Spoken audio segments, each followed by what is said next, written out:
Welcome to numerical black. I will going to solve 5 marks question which is arised in the VSK University 2018 question paper. First look at the question paper, then once you all while playing the video, better you people take a screenshot of this picture or this question. Here from the following particulars, Mr. Rajan compute his income from other sources for the assessment year 1920. Ground rent received, so it is as usual 24,000 is taxable under other sources, so no deductions, no exemptions, no any other allowable expenses. ಇಲ್ಲಿ ಕೊಟ್ಟು 2018 question ಪೇಪರಿಗೆ ಬಂದಿರತಕ್ಕಂಥ 5 marks question ನಾನು explain ಮಾಡ್ತಾ ಇದ್ದೀನಿ. ಭಾಳ easy ಇದೆ. ಇದಕ್ಕೇನು ಡಿಡಕ್ಷನ್ಸು calculations ಏನೂ ಇಲ್ಲ. ಕೊಟ್ಟಿರೋ ಐಟಮ್ಸನ್ನು ಹಾಗೇ ಬರೀಬೇಕು. ಇಲ್ಲಿ ಕೊಟ್ಟಿರೋ ಅಮೌಂಟನ್ನು ಟೋಟ್ಲ್ ಮಾಡಿದ್ರೆ ಸಾಕು 5 ಮಾರ್ಕ್ಸ್ ಸಿಗ್ತದೆ. ಸೊ ಇಲ್ಲಿ ಕೆಲವೊಂದನ್ನು ಗ್ರಾಸ್ ಅಪ್ ಮಾಡಬೇಕು. ಕ್ಯಾಶುವಲ್ ಇನ್ಕಮ್ ಬಂದರೆ, ಅದು ಲಾಟ್ರಿ ಇನ್ಕಮ್ ಬಂದರೆ, interest on securities, listed, non listed, less tax commercial securities ಅಂತ ಬಂದರೆ 100/90. ಈ ಕ್ಯಾಶುವಲ್ ಇನ್ಕಮ್ಸ್ ಬಂದರೆ winning from lottery, winning from games, winning from card games, winning from horses ಬಂದರೆ 100/70 ಮಾಡ್ತಕ್ಕಂಥ ಕೆಲವು ಥಿಯರಿ ಎಕ್ಸ್ಪ್ಲೇನ್ ಮಾಡಬೇಕಾದ್ರೆ ಹೇಳಿದ್ನಲ್ಲ, ಅದೇ ಪಾಯಿಂಟ್ಸ್ ಇಲ್ಲಿ ನೆನ್ಪಿಟ್ಕೋಬೇಕು. ಈ ವಿಡಿಯೋದಲ್ಲಿ ಪ್ಲೇ ಆಗ್ತಕ್ಕಂಥ ಈ ಕ್ವಶನ್ ಏನಿದೆ, ಈ ಕ್ವಶನನ್ನು ನೀವು ಸ್ಕ್ರೀನ್ಶಾಟ್ ಮಾಡ್ಕೊಳ್ಳೋದು ಫಸ್ಟ್ ಬರ್ಕೊಂಡ್ರೆ, ನೆಕ್ಸ್ಟು ಬರ್ಕೊಳ್ಳೋದ್ರಿಂದ ಕ್ವಶನ್ ಬರ್ಕೊಂಡು ಆಮೇಲೆ ಕೇಳೋದ್ರಿಂದ ನಿಮಗೆ ಅರ್ಥ ಆಗ್ತದೆ. ಸೊ ಬೋರ್ಡ್ ಮೇಲೆ ಇದನ್ನು ಎಕ್ಸ್ಪ್ಲೇನ್ ಮಾಡ್ತೇನೆ. ಓಕೆ, ಇಲ್ಲಿ ಗ್ರೌಂಡ್ ರೆಂಟ್ 24,000 ಹಾಗೆ ಆಗಬೇಕು. ಫ್ಯಾಮಿಲಿ ಪೆನ್ಷನ್ ರಿಸೀವ್ಡ್ 79,000 ರೂಪೀಸ್ ಇದೆ. 79,000 ರೂಪೀಸ್ ಇದೆ. So next winning from Karnataka, ಇದನ್ನು ಟ್ಯಾಕ್ಸ್ ಮಾಡಬೇಕು. Winning from Karnataka state government lotteries, ಇಲ್ಲಿ 2,24,000 ಇದನ್ನು ಗ್ರಾಸ್ ಅಪ್ ಮಾಡಬೇಕು. ಏನು ಮಾಡಬೇಕು? Gross up. ನೆಕ್ಸ್ಟ್ ಅದಾದ ನಂತರ ನೆನ್ಪಿಟ್ಕೊಳ್ರಿ, ಫ್ಯಾಮಿಲಿ ಪೆನ್ಷನ್ ಬಂದರೆ I could explain regarding family expense 1/3 of family pension ORR maximum limit is 15,000 as per the deduction under section 57 section ಪ್ರಕಾರ ಫ್ಯಾಮಿಲಿ ಪೆನ್ಷನ್ ಮೇಲೆ 79,000 ಮೇಲೆ 1/3 ಮಾಡಿಕೊಂಡು 1/3 on 79,000 ORR maximum limit of family pension is 15,000. Whichever is lower is to be taken. Means out of 79,000 whichever is lower amount should be deducted. ಅಂದರೆ 79,000 ಮೇಲೆ 1/3 ಮಾಡಬೇಕು. 1/3 ಬಂದಿರೋ ಅಮೌಂಟನ್ನು ಮತ್ತು 15,000 ಎರಡರಾಗ ಲೋಯರ್ ಅಮೌಂಟ್ ಎಷ್ಟು ಯಾವುದಿರುತ್ತೆ ಅದನ್ನು ಲೋಯರ್ ಅಮೌಂಟನ್ನು ಮತ್ತು 79,000 ರೂಪಾಯಿನ ಕಳಿಬೇಕು. ಇದು 5 ಮಾರ್ಕ್ಸ್ ಕ್ವಶನ್, ಭಾಳ ಈಸಿ ಇರ್ತದೆ. Winning from state government, Karnataka state government lotteries received ಅಂತ ಇದೆ. ಇದನ್ನು 100/70 ಗ್ರಾಸ್ ಅಪ್ ಮಾಡಬೇಕು. ನೆಕ್ಸ್ಟ್ ಅದಾದ ನಂತರ ಅಂದರೆ 2,24,000 ಇಂಟು 100/70 ಮಾಡಬೇಕು. Next royalty received on A book 65,600. Royalty ಮೇಲೆ 65,600 ರೂಪಾಯಿ ರಾಯಲ್ಟಿ ಇದೆ. ರಾಯಲ್ಟಿ ಅಂದರೆ ಬುಕ್ಸ್ ರಾಯಲ್ಟಿ ಮೇಲೆ ಬಂದಿದೆ. ಈ ರಾಯಲ್ಟಿಗೋಸ್ಕರ manuscript expenses 5,600 out of 65,600 minus 5,600 deduction ಮಾಡಬೇಕು ಅಲೋಬಲ್ ಎಕ್ಸ್ಪೆನ್ಸಸ್. ಸೊ 65,600 5,600 ಮೈನಸ್ ಮಾಡಿದ್ರೆ ಎಕ್ಸಾಕ್ಟ್ 60,000 ಉಳಿತೈತೆ, ಅದು royalty income. Next agriculture income from Switzerlands, ಇದು outside India. The income, agriculture income received outside India, it is taxable under OS. If it is received in India, it is tax free under section 10 section 1. Observe the board. Look at the board. Okay, here as per VSKUB 2018 question paper, VSKUB 2018 question paper, it is arised. I mean, which is arised for in the 2018 5 mark section. So question already I have explained. Look at the question along with answer. First you take write down the question, then only you can able to understand what I am going to solve. First question ಬರ್ಕೊಂಡ್ರೆ ನಾನು ಏನು solve ಮಾಡ್ತಾ ಇದ್ದೀನಿ ಅದು ನಿಮಗೆ ಅರ್ಥ ಆಗ್ತದೆ. So ಇಷ್ಟೊಂದು question explain ಮಾಡ್ದಲ್ಲ, ಅದರಲ್ಲಿ ಸ್ಕ್ರೀನ್ಶಾಟ್ ಮಾಡ್ಕೊಂಡು ಅಂತ ಹೇಳಿದೆ, ಮಾಡ್ಕೊಳ್ಳಿ. Okay, first one here from the following particulars of mister Rajan compute his income from other sources. Computation of income from other sources of Mr. Rajan for the assessment year 2019 and 20. Okay, here first one, ground rent received. Ground rent received. So directly put outer column 24,000. Next, family pension. Family pension. Family pension put inner column 79,000. As per under section 57 less allowable under section 57 1/3 of pension. Okay, 79,000 into 1/3. 79,000 into 1/3, 26,333. Okay, there is a maximum limit is there, ceiling amount is there, maximum limit 15,000. Among these, whichever is lower, so 15, whichever is lower amount 15,000, put outer inside inner column, inner column 15,000. 79,000 minus 15,000, 64,000. Next, third point, winning from lottery. Winning from lottery. Winning from lottery.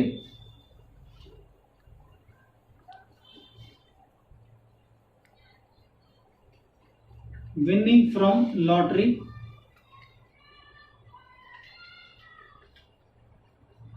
Lottery, it should be gross up. 2,24,000 is given. So casual income in the last session, when I could explaining theory concept, I quote some important points regarding TDS.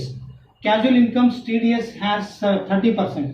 So 30% means 100 divided by 70. 100 divided by 70 means 3,20,000. 3,20,000 after grassing up. It means that this is the way of this is the process of grassing up. This is the way of processing of grassing up. Winning from lottery is over. Next, royalty. Royalty is there. Royalty received. Royalty received on a book. 65,600.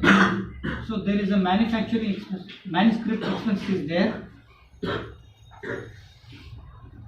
65,600.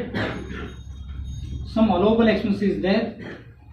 Allowable expenses are under section 57 or allowable expenses like that.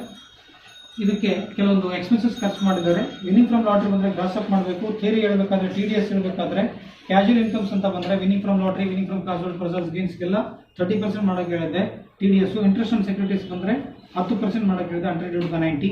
So ಇಲ್ಲಿ 100 divided by 70 ಮಾಡಿದ್ರೆ 3,20,000 ಬಂತು. So ಇದು ಕೂಡ ಅಷ್ಟೇ 1/3 family pension ಮಾಡ್ಕೋಬೇಕು 79,000 ರೂಪಾಯಿ ಮೇಲೆ 26,333 ರೂಪಾಯಿ. ಇದು ಅಂಡರ್ ಸೆಕ್ಷನ್ 57 ಪ್ರಕಾರ ಥಿಯರಿ ಕಾನ್ಸೆಪ್ಟ್ ಹೇಳಬೇಕಾದ್ರೆ ಕೆಲವು ಡಿಡಕ್ಷನ್ಸ್ ಬರ್ತಾವೆ ಅಂತ ಹೇಳಿದೆ. ಸೊ ಅದ್ರ ಪ್ರಕಾರ ಇದು ಇಲ್ಲಿ ಮ್ಯಾಕ್ಸಿಮಮ್ ಲಿಮಿಟ್ ಫ್ಯಾಮಿಲಿ ಪೆನ್ಷನ್ 15,000 ಇದೆ. ಇವೆರಡರಲ್ಲಿ ಚಿಕ್ಕ ಅಮೌಂಟನ್ನು ಹೊರಗೆ ಹಾಕಿ 79,15,000 ಹೊರಗಡೆ ಹಾಕಬೇಕು. ಈಗ ಅಲೋಬಲ್ ಎಕ್ಸ್ಪೆನ್ಸಸ್ ಇದಕ್ಕೂ ಇದೆ. Manuscript expenses 5,600. ಸೊ ಔಟರ್ ಕಾಲಮ್ನಲ್ಲಿ 60,000. Then finally last one, agricultural income. Agricultural income from New Zealand. Foreign incomes. Foreign directly put outer column 80,000. Switzerland in the agricultural income ಬಂದಿದೆ. ಸೊ ಇದನ್ನು ಡೈರೆಕ್ಟ್ ಆಗಿ outer column ನಲ್ಲಿ ಹಾಕಿದ್ರೆ 80,000. So make the total amount will be 5,48,000. 5,48,000 income from other sources. Income from other source 5,48,000. 5,48,000. This is the 5 marks question. Next 15 marks question I will explain. Okay, look at this question. VSKUB 2017. VSKUB 2017 question paper. This is arised 15 marks. Last question was 5 marks. This is 15 marks question. Compute the income from other sources. Mr. Vijay, who held the following instrument. ಪ್ರಿಯ ಸ್ನೇಹಿತರೆ, ಇದು 15 ಮಾರ್ಕ್ಸಿನ question. 2017ರಲ್ಲಿ question ಪೇಪರಿಗೆ ಬಂದಿದೆ. First ಇದನ್ನು ನೀವು question ಬರ್ಕೊಂಡು ಆಮೇಲೆ ಬೋರ್ಡಲ್ಲಿ explain ಮಾಡೋದು ನೋಡ್ಕೊಂತ ಹೋದರೆ ನಿಮಗೆ ಕ್ಲಿಯರಾಗಿ ಅರ್ಥ ಆಗ್ತದೆ. ಫಸ್ಟು ಇದನ್ನು ವಿಡಿಯೋದಲ್ಲೇ ನೀವು ಸ್ಕ್ರೀನ್ಶಾಟ್ ಮಾಡ್ಕೋಬೋದು ಕ್ವಶನನ್ನು. Okay, take down the screenshot while playing the video. After you can watch the explanation on the board. Here 11,010% central government securities. So central government securities, there is no provision for TDS. So due to that, out of 11,000 make it 10%. 11,000 into 10 divided by 100, 1,100. This is the interest on central government securities. 11,000 ಮೇಲೆ 10% ಮಾಡಿದ್ರೆ ಸಾಕು, 1,100 ರೂಪಾಯಿ ಬರುತ್ತೆ. ಅದನ್ನು direct ಹಂಗೆ ಬರೀಬೇಕು. ಈಗ last question ಆಗಿ ಬರೆದ್ಮೇಲೆ ಅದೇ ರೀತಿ. Next 36,000 10% tax free commercial securities. ನೋಡಿರಿ, ಇದು ಟೈಪ್ಸ್ ಆಫ್ ಸೆಕ್ಯೂರಿಟೀಸಲ್ಲಿ ಒಂದು 4 ಟೈಪ್ಸ್ ಹೇಳಿದೆ. ಒಂದು ಸೆಂಟ್ರಲ್ ಗೌರ್ಮೆಂಟ್, ಒಂದು ಅಂದರೆ ಗೌರ್ಮೆಂಟ್ ಸೆಕ್ಯೂರಿಟೀಸ್, ಮತ್ತು ಲೆಸ್ ಟ್ಯಾಕ್ಸ್ ಗೌರ್ಮೆಂಟ್ ಸೆಕ್ಯೂರಿಟೀಸ್, ಮತ್ತು ಕಮರ್ಷಿಯಲ್ ಸೆಕ್ಯೂರಿಟೀಸ್, ಮತ್ತು ಲೆಸ್ ಟ್ಯಾಕ್ಸ್ ಕಮರ್ಷಿಯಲ್ ಸೆಕ್ಯೂರಿಟೀಸ್ ಅಂತ ಹೇಳಿದ್ದೆ. ಸೊ ಅದರಲ್ಲಿ ಇದು ಒಂದು ಆಗಿರೋದ್ರಿಂದ ಔಟ್ ಆಫ್ 36,000 ಮೇಲೆ 10% ಮಾಡಬೇಕು. 36,000 ಮೇಲೆ 10% ಮಾಡಿದ್ರೆ ಅಲೌ 10% ಔಟ್ ಆಫ್ 36,000 3,600.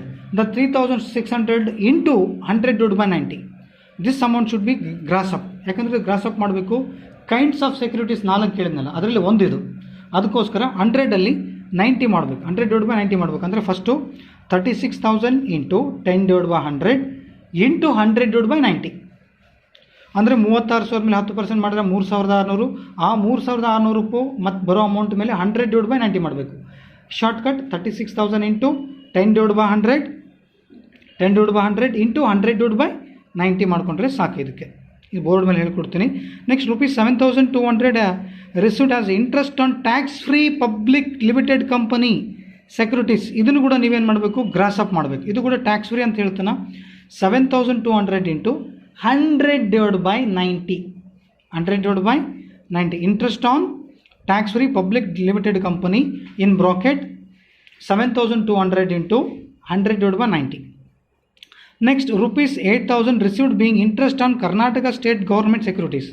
ಇದು ಕರ್ನಾಟಕ ಸ್ಟೇಟ್ ಗೌರ್ಮೆಂಟ್ ಸೆಕ್ಯೂರಿಟೀಸ್. ಇದು ಯಾವುದ್ರೊಳಗಡೆ ಕಮರ್ಷಿಯಲ್ ಸೆಕ್ಯೂರಿಟೀಸ್ನಲ್ಲಿ ಬರಲ್ಲ, ಗೌರ್ಮೆಂಟ್ ಸೆಕ್ಯೂರಿಟೀಸ್ನಲ್ಲಿ ಬರಲ್ಲ. ಸೊ ಹಾಗಾಗಿ ಇದನ್ನೇನು ಮಾಡಬೇಕು, 8,000 ರೂಪಾಯಿ ಆ್ಯಸ್ ಯೂಶುವಲ್ ಹಾಗೆ ಬರೀಬೇಕು. ಇದನ್ನು ಕ್ರಾಸ್ ಅಪ್ ಮಾಡೋ ಅವಶ್ಯಕತೆ ಇಲ್ಲ. 100 divided by 90. No TDS is available. Next, ₹3,600 received interest on Mangala fertilizers. ಈ ಫರ್ಟಿಲೈಸರ್ಸ್ ಅಂತ ಬಂದರೆ ಇಫ್ಕೋ ಅಂತ ನೀವು ಕೇಳಿರ್ತೀರಿ. ಇಫ್ಕೋ IFFCO ಅಂತ ಕೆಲವೊಂದು ಫರ್ಟಿಲೈಸರ್ಸ್ ಅಂಗಡಿಯಲ್ಲಿ ನೋಡ್ತೀರಿ, ಹೌದಾ? ಇಫ್ಕೋ ಅಂತ. IFFCO means Indian fertilisers ferrous cooperative society ಅಂತ ನೋಡಿರ್ತೀರಿ. ಸೊ ಅದೇ ಥರ ಇದು. ಸೊ 3,600 ಇದೆ. ಇದು ಪ್ಯೂರ್ಲಿ ಗೌರ್ಮೆಂಟ್ ಸೆಕ್ಟ್ರಲ್ಲಿ ಬರ್ತದೆ, ಲಿಸ್ಟೆಡ್ ಅಂತ ಹೇಳ್ತಾನೆ. ಸೊ ಹಾಗಾಗಿ ಇದನ್ನು 3,600 ಇಂಟು 100 divided by 90 ಮಾಡಬೇಕು. 100 divided by 90. ಇಂಟ್ರೆಸ್ಟ್ ಆನ್ ಮಂಗಳ fertilisers in bracket 3,600 into 100 divided by 90 ಮಾಡಿ ಔಟರ್ ಕಾಲಮ್ ಅಮೌಂಟ್ ಆಗಬೇಕು. Next 30,000 13.5 securities of Joy company limited unlisted. Joy company ಒಂದು ಪ್ರೈವೇಟ್ ಕಂಪನಿ. ಸೊ ಇದು ಯಾವುದೇ ಲಿಸ್ಟೆಡ್ ಮತ್ತು ಅನ್ಲಿಸ್ಟೆಡ್ ಅಥವಾ ಕಮರ್ಷಿಯಲ್ ಅಥವಾ ಲೆಸ್ ಟ್ಯಾಕ್ಸ್ ಕಮರ್ಷಿಯಲ್ ಸೆಕ್ಯೂರಿಟೀಸ್ನಲ್ಲಿ ಬರಲ್ಲ. ಸೊ ಡೈರೆಕ್ಟಾಗಿ ಏನು ಮಾಡಿರಿ, 30,000 ಮೇಲೆ 13.5, 30,000 into 13.5, then put inner column or outer column amount. There is no TDS. ಯರ್ no TDS regarding joy company limited. ಇದಕ್ಕೆ TDS ಮಾಡೋಂಗಿಲ್ಲ. 30,000 ಮೇಲೆ 13.5 ಮಾಡಿದರೆ ಸಾಕು, ಹೊರಗಡೆ ಅಮೌಂಟ್ ಕಾಲಮ್ನಲ್ಲಿ ಆಗಬೇಕು. Next ₹35,000 11% securities of paper company, paper mill company. This also comes under private. Here no TDS allowed on paper mill company. I mean, out of 35,000 11% is to be allowed. 35,000 into 11 divided by 100 ಮಾಡಿ direct amount column ಹಾಕಿದ್ರೆ ಆಯಿತು. 100 divided by 90 ಇದಕ್ಕೆ ಮಾಡೋ ಅವಶ್ಯಕತೆ ಇಲ್ಲ. Okay, ಒಂದೇ ಕ್ವಶನಿಗೆ ಅರ್ಥ ಆಗಲ್ಲ, ಮುಂದೆ ಕ್ವಶನ್ಗಳಿಗೆ ಓದಂತೆಲ್ಲ ಅರ್ಥ ಆಗುತ್ತೆ. Next 10,000 15% Mysuru municipal corporation bonds ಈ ಅದನ್ನೇ 10,000 ಮೇಲೆ 15% ಮಾಡಿದ್ರೆ ಸಾಕು. 1,500 ಡೈರೆಕ್ಟಾಗಿ ಟ್ಯಾಕ್ಸ್ ಮಾಡಿದ್ರೆ ಆಯಿತು. ಇದಕ್ಕೆ TDS ಬರಲ್ಲ, ಯಾಕಂದರೆ ಇದು ಕಮರ್ಷಿಯಲ್ ಸೆಕ್ಯೂರಿಟೀಸ್ ಎಲ್ಲ, ಗೌರ್ಮೆಂಟ್ ಸೆಕ್ಯೂರಿಟೀಸ್ ಎಲ್ಲ, ಲೆಕ್ಸ್ಟೆಕ್ಸ್ ಕಮರ್ಷಿಯಲ್ ಸೆಕ್ಯೂರಿಟೀಸ್ನಲ್ಲ, ಡಿಬೆಂಚರ್ನೂ ಅಲ್ಲ. ಡಿಬೆಂಚರ್ ಇದ್ದರೆ ಮಾಡ್ಬೋದಾಗಿತ್ತು. ಸೊ 10,000 ಮೇಲೆ 15% ಮಾಡಿದ್ರೆ 1,500 ರೂಪಾಯಿ ಡೈರೆಕ್ಟ್ ಟ್ಯಾಕ್ಸ್ ಮಾಡಬೇಕು. Dividend received from Indian company, ಇದು fully tax free under section 10 section 34 ಪ್ರಕಾರ. ಐ ಪಾಯಿಂಟ್, ಈ ಪಾಯಿಂಟನ್ನು ಕನ್ಸಿಡರ್ ಮಾಡೋಂಗಿಲ್ಲ. ಪುಟ್ ಎ ನೋಟ್, ಇದನ್ನು ಪರ್ಟಿಕ್ಯುಲರ್ಸ್ ಕಾಲಮಲ್ಲಿ ಹಾಕಿದ್ರು ಕೂಡ ಅಮೌಂಟ್ ಕಾಲಮಲ್ಲಿ ನಿಲ್ಲ ಹಾಕಬೇಕು. ಇದಕ್ಕೆ ಯಾವುದೇ ರೀತಿಯಿಂದ ಇದು ಅಮೌಂಟ್ ಹಾಕೋ ಹಾಗಿಲ್ಲ, ಟ್ಯಾಕ್ಸ್ ಫ್ರೀ ಇದು. ಇದನ್ನು ಅದರ್ ಸೋರ್ಸ್ನಾಗ ಹಾಕಕ್ಕೆ ಬರೋಂಗಿಲ್ಲ. During the year he also got prize in Karnataka state lottery, ಅಂದರೆ ಸ್ಟೇಟ್ ಲಾಟ್ರಿಯಿಂದ ಬಂದಿದೆ income. Net amount received by him 70,000. ಸೊ 70,000 ಲಾಟ್ರಿ ಇನ್ಕಮಿಂದ ಬಂದಿದೆ. ಇದು ನೆಟ್ ಅಮೌಂಟ್ ಅಂತ ಹೇಳ್ತಾನೆ. ಇದನ್ನು ಗ್ರಾಸ್ ಅಪ್ ಮಾಡಬೇಕು. ಅಂದರೆ ನೆನ್ಪಿಟ್ಕೊಳ್ರಿ, ಎನಿ ಲಾಟ್ರಿ ಇನ್ಕಮ್ ಅಥವಾ ಕ್ಯಾಶುವಲ್ ಇನ್ಕಮ್ಸ್ ಮೇಲೆ ಬಂದಾಗ ಅಲ್ಲಿ ಸರ್ಕಾರ ಪ್ರತಿಯೊಂದು ನಿಗದಿತ ಮಾಡಿದೆ. ವಿನಿಂಗ್ ಫ್ರಮ್ ಲಾಟ್ರಿ 5,000 ರೂಪಾಯಿ ಒಳಗಡೆ ಇದ್ದರೆ ಅದನ್ನು ಗ್ರಾಸ್ ಅಪ್ ಮಾಡ್ಬೋದು. 100/70 ಮಾಡಬಾರ್ದು. 5,000 ರೂಪಾಯಿ ಮೇಲೆ ಇದ್ದರೆ ಅದನ್ನು ಗ್ರಾಸ್ ಅಪ್ ಮಾಡಬೇಕು. ಸೊ ಹಿಯರ್ ಮೋರ್ ದ್ಯಾನ್ 5,000 ಇದೆ. ಸೊ 70,000 ಇಂಟು 100/70 ಇದನ್ನು ಗ್ರಾಸ್ ಅಪ್ ಮಾಡಬೇಕು. Winning from lottery last question ಆಗಿ ಮಾಡಿದ್ವಲ್ಲ ಅದೇ ರೀತಿ. On which bank charges of rupees 200 paid as collection charges ಅಂತ ಹೇಳ್ತಾನೆ. ಸೊ ಎನಿ ಕಲೆಕ್ಷನ್ ಚಾರ್ಜ್ ಯಾವುದ್ರ ಮೇಲೆ ಅಂತ ಹೇಳ್ತಾನೆ, ಬ್ಯಾಂಕ್ ಚಾರ್ಜಸ್ ಅಂತ ಹೇಳ್ತಾನೆ. ಸೊ ಇದು ಕಲೆಕ್ಷನ್ ಚಾರ್ಜಸ್ ಬರೋಲ್ಲ. ಸೊ ಇದನ್ನು ಕನ್ಸಿಡರ್ ಮಾಡಬಾರ್ದು. ಯಾವಾಗ ಕನ್ಸಿಡರ್ ಮಾಡಬೇಕಂತ ಬಂದಾಗ ನೆಕ್ಸ್ಟ್ ಕ್ವಶನ್ ನಾನು ಕೆಲವೊಂದು ಐಟಮ್ಸ್ ಬಂದಾಗ ಹೇಳ್ತೀನಿ. ಸೊ ಈಗ ಬೋರ್ಡನ್ನು ಅಬ್ಸರ್ವ್ ಮಾಡಬೇಕು. ಇದನ್ನು ಆನ್ಸರ್ ಬಿಡಿಸ್ತೀನಿ ಬೋರ್ಡ್ ಮೇಲೆ. ಸೊ ಇದನ್ನು ಫಸ್ಟ್ ಕ್ವಶನ್ ಎಲ್ಲರೂ ಬರ್ಕೊಂಡ್ರಿ, ಆಮೇಲೆ ಆನ್ಸರನ್ನು ನೋಡ್ತಾ ಹೋಗಿ. This question is arised in 2017 question paper VSKUB. VSKUB question paper ಇದು 15 ಮಾರ್ಕ್ಸಿಗೆ ಬಂದಿದೆ. ಕ್ವಶನ್ ಅನ್ನು ಸಾಲ್ವ್ ಮಾಡ್ತಾ ಇದ್ದೀನಿ. ಕ್ವಶನ್ ಆಲ್ರೆಡಿ ಎಕ್ಸ್ಪ್ಲೇನ್ ಮಾಡಿದ್ರೆ ಅದನ್ನು ಅದರ ಪ್ರಕಾರ. Okay, compute here mister Vijay computation of IFOS income from other sources for the assessment year A.Y assessment year 2019 and 20. Particulars rupees. So here first item, compute income from other source of Mr. Vijay who held the following investment in the previous year 2018 and 19. Here first point, 11,000 10% government securities. 11,000 10% government, I mean central government securities. Okay, so out of 11,000 10% 1,100. Put outer column directly. Next, second point, this is first point. Second point, 36,000 rupees 36,000, because that second point better just rupees 36,000 10% tax free commercial securities commercial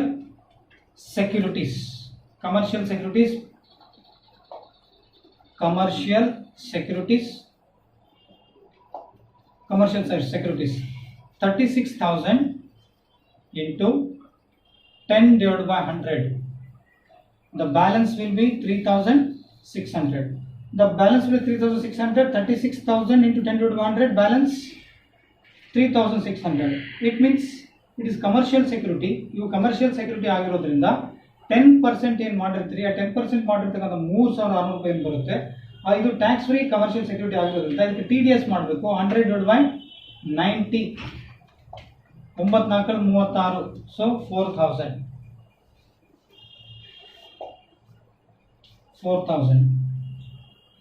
Next,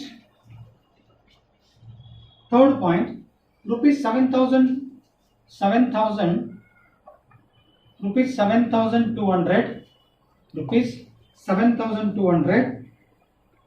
received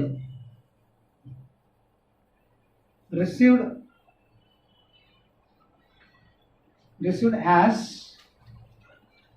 interest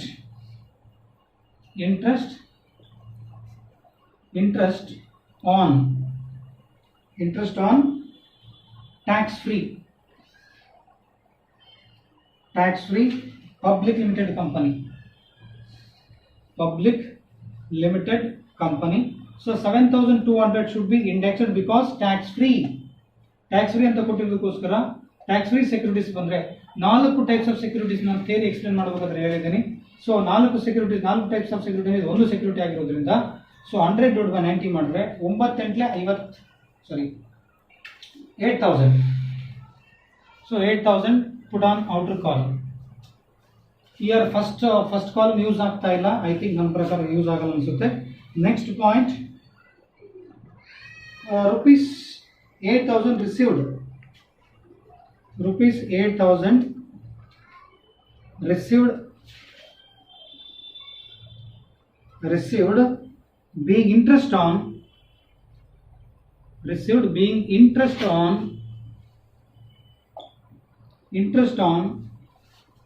Karnataka state government.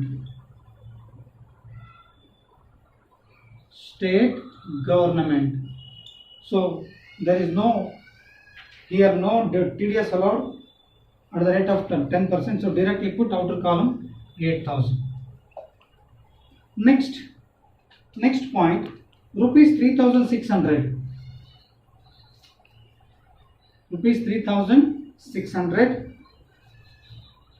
received as interest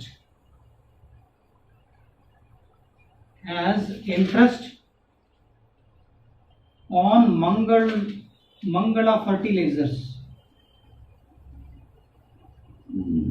It is listed security. Mangala fertilizers, local authorities comes under local authorities. That's why the 3,600 should be grassing up. I mean grassing up. Here same grassing up.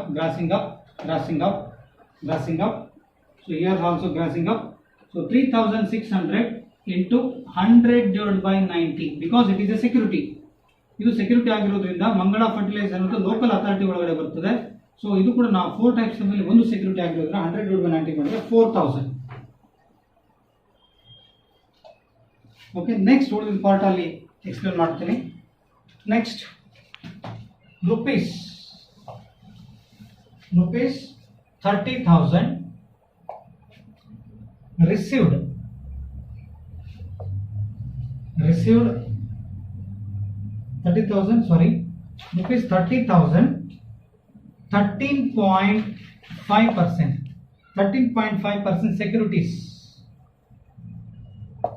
securities of Joy Company Limited. So it is purely private company. So 30,000 into 13.5 is more than enough. 30,000 into 13.5 4050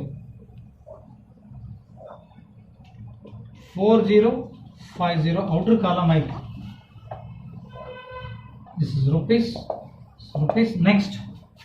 Next point, rupees ಅಂದರೆ ಇದು private company ಆಗಿರೋದು 30,000 ಮೇಲೆ 13.5 ಮಾಡ್ಕೊಂಡು direct ಆಗಿ outer column ಅಲ್ಲಿ ಹಾಕಿದ್ರೆ ಸಾಕು. ಬೇಕಾದ್ರೆ ಇದನ್ನ according to place by place ಅಂದ್ರೆ ಸ್ಥಾನದ ಕೆಳಗಡೆ ಸ್ಥಾನ ಬರೆಯಬೇಕಾದ್ರೆ ಈ ಪಾಯಿಂಟ್ ಕಂಟಿನ್ಯೂ ಪಾರ್ಟ್ ಅಲ್ಲಿದೆ. Next rupees 35,000 11% securities of paper mill company limited. So 35,000 into, it is also a private company. The paper mill company securities do not comes under 4 types of securities which were I could explain during the theory session. So 35,000 into 11%, 3850.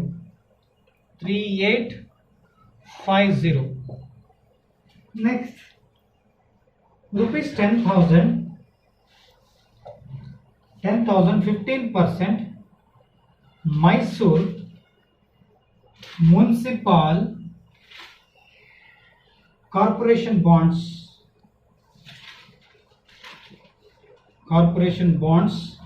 So out of 10,000, allow 15%.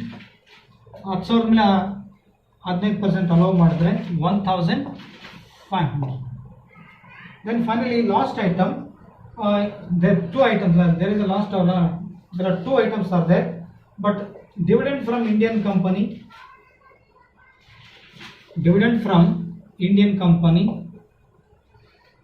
it is fully tax free, put nil. It is comes under section fully tax free under section 10 section 34, tax free. Okay, tax free under section 10 section 34. Then the last point is there, during the year he also got a prize in Karnataka state lottery, winning from Karnataka state lottery,